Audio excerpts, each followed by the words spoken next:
સ્વભાવનું ઘર્ષણ તો પરિવારમાં રહેવાનું જ. સ્વભાવનું ઘર્ષણ તો પરિવારમાં રહેવાનું. અને ઝઘડો કરીને જાકારો આપવો એ પશુ વૃત્તિ છે. સમાધાન કરીને સમાવેશ કરવો એ મનુષ્ય વૃત્તિ છે. ઝઘડતા તો બધાને આવડે છે કે નહીં? હમણાં રાત પડશે ને, 12-1 વાગશે ને, તમને તમારે ફ્લેટમાં બારીમાંથી, ગેલેરીમાંથી, ઘરમાંથી કૂતરાઓનો અવાજ આવશે. રોડ ઉપર બધા કૂતરાઓ ભસવા માંડ્યા. એટલે અબુધ પશુને પણ ઝઘડતા આવડે છે. રાત્રે 12 વાગે અડધા ટુકડા રોટલા માટે ઝઘડે અને એક્ઝેક્ટ 12 કલાક પછી બપોરે 12 વાગે બીજે દિવસે આપણે અડધા એકર જમીન માટે ઝઘડીએ. વૃત્તિ તો સરખી જ છે. સમાધાન અને સમાવેશ એની ઉપર મદાર રાખો તો જીવનમાં તમને આનંદ થશે. સમાધાન અને સમાવેશ, compromise and inclusion is the philosophy of life, is the way of life, and you cannot be supremely happy without the attitude of compromise and inclusion. તમે જીવનમાં શ્રેષ્ઠ આનંદ સમાધાન અને સમાવેશના અભિગમ વગર ક્યારેય પ્રાપ્ત ના જ કરી શકો. એટલે માતા પિતા જે અહીંયા બેઠા છે બધાને અનુરોધ છે કે સંતાનોને આ સંસ્કાર આપો નાનપણથી. તમારા સંતાનો મોટા થઈ ગયા કે ના હોય પણ રોજ અઠવાડિયામાં 1 વખત કે 2 વખત ઘર સભા કરો અને આવા સારા સદગ્રંથો, તમે રામાયણ અને મહાભારત જેવા સદગ્રંથો, ભારતીય સનાતન હિન્દુ ધર્મ, એ તમામ આપણા આવડા મોટા ધર્મ ઉપર ભગવાનની આટલી કૃપા કે આવા મહાન 2 ગ્રંથો આજે આપણા જનજીવનમાં છે. I challenge and guarantee for all of us sitting here today, તમે આજે રાત્રે સૂતા પહેલા તમારા જીવનનો કોઈ પણ પ્રસંગ લો, ઈધર સાઈડ, સુખકારી પ્રસંગ હોય કે દુઃખકારી પ્રસંગ હોય, એ પ્રસંગ રામાયણ કે મહાભારતમાં ક્યાંક બન્યો જ હશે. તમે જોજો, બન્યો જ હોય. એટલી બધી વાસ્ટનેસ, એટલી બધી ડેપ્થ અને એટલી બધી હાઈટ આ બંને એપિક્સની છે. તરત તમે રિલેટ કરી શકો. મારા જીવનમાં પ્રસંગ બન્યો ને એ રામાયણમાં જોઈ બન્યો છે, મારા જીવનમાં પ્રસંગ બન્યો મહાભારતમાં બન્યો છે. તરત તમે રિલેટ કરી શકશો. સીધું જ તમને સોલ્યુશન મળશે. કોઈ સોશિયલ કાઉન્સેલિંગ કરવાની જરૂર જ નથી. ટૂંકમાં ઘરમાં પ્રેક્ટિકલ, ઘરમાં ઝઘડો હોય તો તમને ઝઘડામાં અંગ્રેજીમાં એક કહેવત છે, if you know your role in the problem is half solved. કોઈ પણ પ્રશ્નમાં તમને તમારો રોલ શું છે ને એ ખબર હોય ને એક્ઝેક્ટલી, તો એ પ્રશ્નનું અડધું સમાધાન તો ત્યાં જ આવી ગયું છે.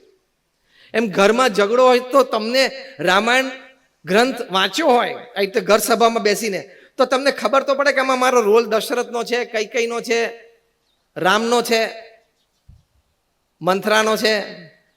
ખબર તો પડે કે આપણો રોલ કયો છે. That is half sold.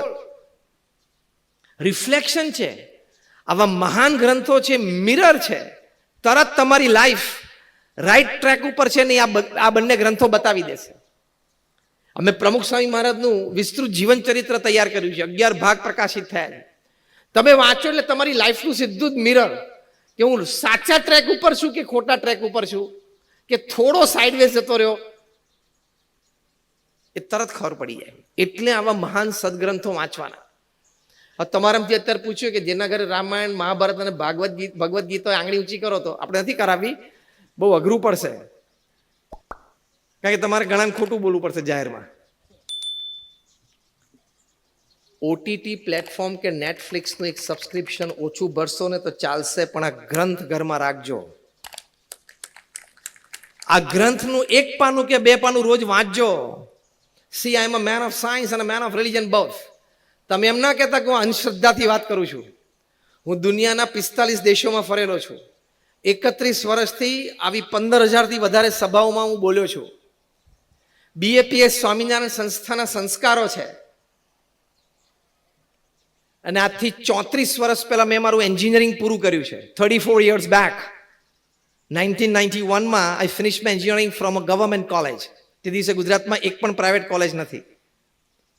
એટલે મને વિજ્ઞાન શું છે ખબર છે, મોડર્ન ટાઈમ્સ શું છે ખબર છે, અને આપણો ભવ્ય વારસો શું છે એ પણ ખબર છે. કોમ્બિનેશનથી તમને બોલું છું કે આ તમે પ્રયોગ કરો ઘરે તો બધાનો સમ સુરતભાવ અને એકતા વધશે. પ્રમુખ સ્વામી મહારાજને એક છેલ્લો પ્રસંગ એને પૂરું કરવું. જે કહ્યું ને કે વાત્સલ્ય ધામનો આપણો એક અભિગમ એ પણ છે કે લોકોને આ જોઈને જાણીને સમજીને જો પાછા વળે અને એક વિચાર આવે કે ના ના મા બાપની સેવા ઘરમાં કરવી છે તો આપણે રાજી છીએ. આ સંકુલમાં 5-15 રૂમ ખાલી પડે ને એમાં આયોજકો રાજી છે. એમ રાઈટ રોંગ? આ સંકુલમાં 5-15 રૂમ ખાલી હોય તો આયોજકો રાજી જ છે. એનો મતલબ કે લોકોને જરૂર નથી ને લોકો એના ઘરે મા બાપને સારી રીતે સાચવી શકે છે. પ્રમુખ સ્વામી મહારાજને 1996 કે મે બી લાઈક 94 એમાં પ્રમુખ સ્વામી મહારાજને ન્યુયોર્ક એરપોર્ટ ઉપર એક પત્રકારે પૂછેલું કે સમાજમાંથી ઘરડા ઘર વૃદ્ધાશ્રમ કાઢી નાખવા હોય તો એક લાઈનમાં એનો ઉત્તર શું છે? Without the slightest hesitation, a seconds delay Pramukh Swami Maharaj spontaneous પોતાના અનુભવ અને આધ્યાત્મિક શાણપણમાંથી બોલેલા કે તમે સમાજમાંથી ચાઇલ્ડ કેર સેન્ટર્સ કાઢી નાખો એટલે વૃદ્ધાશ્રમ એની જાતે નીકળી જશે. સમાજમાંથી તમે ચાઇલ્ડ કેર સેન્ટર્સ, આપણે તો અહીંયા ઓછા છે, અમેરિકામાં તો બધા ગલીએ ગલીએ છે. કારણ કે બાળકો નાના હતા ત્યારે માતા પિતાનો સીધો સહવાસ, હૂંફ, પ્રેમ ન મળ્યા એટલે એને બોન્ડિંગ જ ના થયું. માતા પિતા અને સંતાન વચ્ચે જે બોન્ડિંગ થવું જોઈએ જ ના થયું એટલે એને ટાઈમ ના આપી શક્યા. તો મોટા થઈને બાળકોએ તે paid you back in your own coins. તમે જો તમારા માતા પિતાને વૃદ્ધાશ્રમમાં મૂકવા હોય અથવા તો મૂકવાની તૈયારીમાં હોય તો એ જ રૂમની ડુપ્લિકેટ ચાવી રાખજો ખિસ્સામાં, 25 વર્ષ પછી કામમાં લાગશે. કારણ કે તમારા સંતાનો નાના છે અને સંસ્કાર પડી ગયા કે અચ્છા માતા પિતા વૃદ્ધ થાય એટલે આપણી ગેલેરીમાંથી જે પેલું વાત્સલ્ય ધામ દેખાય છે ને ત્યાં એને મૂકી આવવાના છે. એ સંસ્કાર પડી ગયા. How you treat your parents, you will be treated in the same way. કુદરતનો અને કર્મનો ક્રમ છે. તમે તમારા વૃદ્ધ માતા પિતાને જે ટ્રીટમેન્ટ આપી છે ને ઘરે એ જ ટ્રીટમેન્ટ તમને મળશે. વહુ તરીકે સાસુ સસરા થરા વધારે વૃદ્ધ હોય, અશક્ત બીમાર હોય, જો થાળી પછાડી એ રણકાર 25 વર્ષ પછી સાંભળવો જ પડશે. યાદ રાખજો, ક્રમ છે, કુદરતનો ક્રમ છે, કર્મનો ક્રમ છે જ. એક છેલ્લો પ્રસંગ યાદ આવે છે કે પૂરું કરું. એકવાર એક સારી પ્રતિષ્ઠિત ધનાઢ્ય વ્યક્તિએ છાપામાં જાહેરાત આપી. બહુ સાંભળજો, I will and my talk with this. એક ધનાઢ્ય વ્યક્તિએ છાપામાં જાહેરાત આપી કે અમારું ઘરનું પેટ કૂતરું એ જરા ભાગી ગયું છે, ક્યાંક ખોવાઈ ગયું છે. તો આ એનો ફોટો છે અને જેને પણ જોવામાં આવે ગલીમાં શેરીમાં ગમે ત્યાં તો જરા તાત્કાલિક આ નંબર ઉપર ફોન કરજો. છાપામાં જાહેરાત સવારે ઘણા બધા વાંચી હશે. એમાંથી એક વ્યક્તિએ ફોન કર્યો કે ભાઈ તમારું કૂતરું અમારે ત્યાં આવી ગયું છે, અમે ફોટો જોયો તો એ જ છે, એ તમે આવીને લઈ જઈ શકો છો. એટલે પેલા ધનાઢ્યએ પૂછ્યું કે ઓહો બહુ સારું કર્યું તમે, અને નીચે રિવોર્ડ લખેલો કે આટલો અમે રિવોર્ડ આપશું. એમ કે તમે ક્યાંથી બોલો છો ને અમે ક્યાં આવીએ લેવા માટે? એટલે પેલા ભાઈએ કીધું કે હું વૃદ્ધાશ્રમ છે એની એડમિનિસ્ટ્રેટિવ ઓફિસમાંથી બોલું છું અને તમારું કૂતરું ઘરેથી ભાગીને તમારી માતાને તમે અઠવાડિયા પહેલા અહીંયા મૂકી આવેલા એની પાસે આવી ગયું છે. ખબર પડી? Did you catch the essence of this?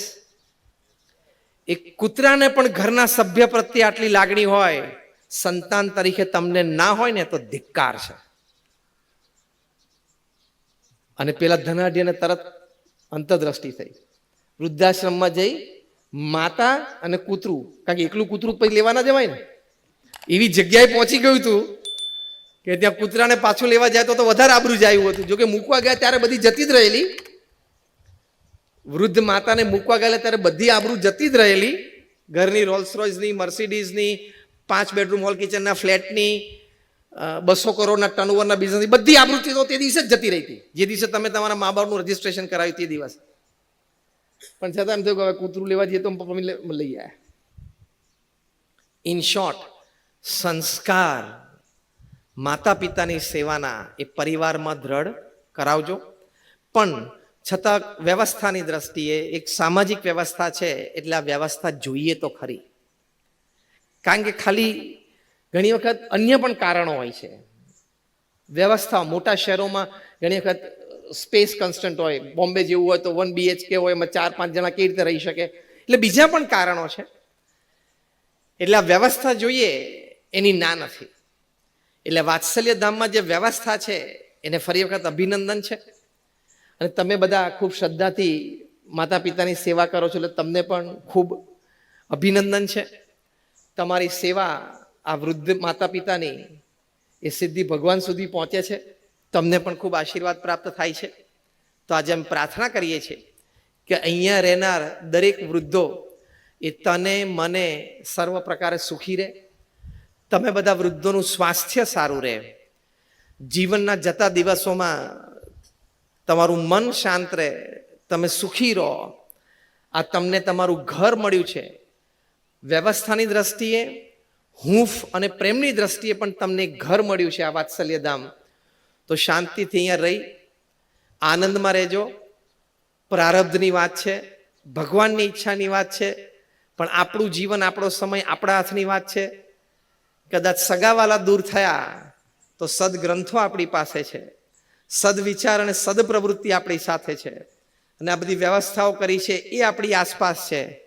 તો એમાં રહીને આપણે આપણું શેષ જીવન શાંતિથી સુખમય રીતે વિતાવી શકીએ એવી અમે ભગવાન સ્વામિનારાયણ અને અમારા ગુરુવરી મહંત સ્વામી મહારાજના ચરણોમાં પ્રાર્થના કરીએ છીએ. જય સ્વામિનારાયણ.